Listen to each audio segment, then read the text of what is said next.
بسم اللہ الرحمن الرحیم۔ السلام علیکم۔ امید کرتی ہوں کہ آپ سب خیریت سے ہوں گے۔ ایک بات زندگی بھر یاد رکھنا، کسی کو دھوکہ نہ دینا۔ دھوکے میں بڑی جان ہوتی ہے، یہ کبھی مرتا نہیں، گھوم کے ایک دن واپس آپ کے پاس آ ہی جاتا ہے، کیونکہ اس کو اپنے ٹھکانے سے بہت محبت ہوتی ہے۔ اکثر لوگوں میں تکبر ہوتا ہے، مگر ان کا نفس ان کو پتہ نہیں چلنے دیتا۔ انسان پر کئی طرح کا بوجھ ہوتا ہے، ہمارے اوپر سب سے بڑا بوجھ تکبر کا ہوتا ہے، اور ہم یہ جانے بغیر کہ خدا کے نزدیک کون بڑا ہے اور کون گھٹیا، فیصلے خود ہی کرتے ہیں۔ زندگی کبھی آسان نہیں ہوتی، بس وقت کے ساتھ ہم مضبوط ہو جاتے ہیں، اس لیے ہمیں آسان لگنے لگتی ہے۔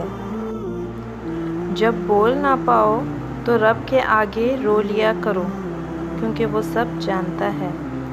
جب انسان اندر سے مر جاتا ہے تو حد سے زیادہ خوش اخلاق ہو جاتا ہے۔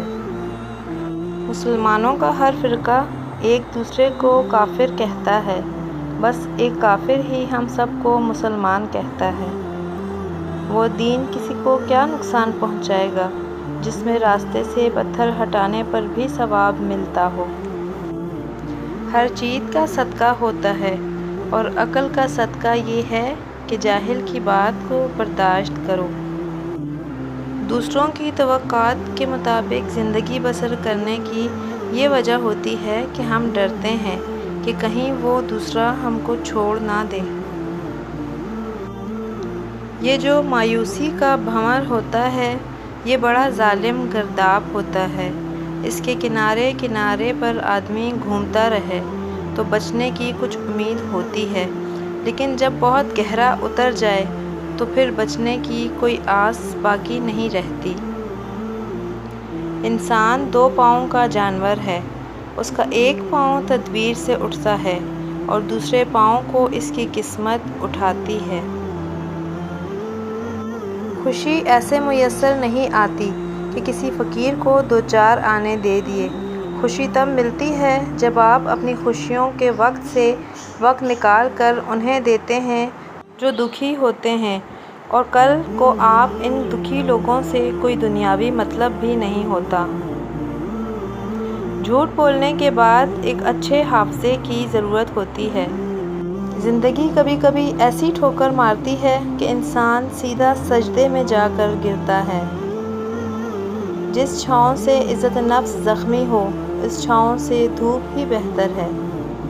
ہمارے ساتھ بڑی بدقسمتی یہ ہے کہ ہمیں بازاروں میں جانے کا وقت مل جاتا ہے، تفریح کے لیے مل جاتا ہے، دوستوں سے بات کرنے کا وقت مل جاتا ہے، لیکن اپنے ساتھ بیٹھنے کا، اپنے اندر جھانکنے کا کوئی وقت میسر نہیں آتا۔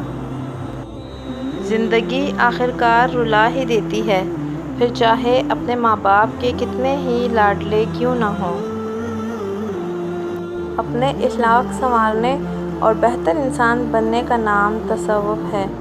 درود اور وظائف اس کا سہارا ہیں۔ کچھ لوگ سمجھتے ہیں کہ ذکر کرنے سے سارے مرحلے طے ہو جاتے ہیں۔ ان بیچاروں کو کسی نے یہ نہیں سمجھایا کہ معاملات اور اخلاق کی درستگی کے بغیر وظیفے کاٹ نہیں کرتے۔ اگر آپ کو ہماری ویڈیو اچھی لگی ہے تو اسے لائک اور شیئر کریں، اور چینل کو سبسکرائب کریں۔ شکریہ۔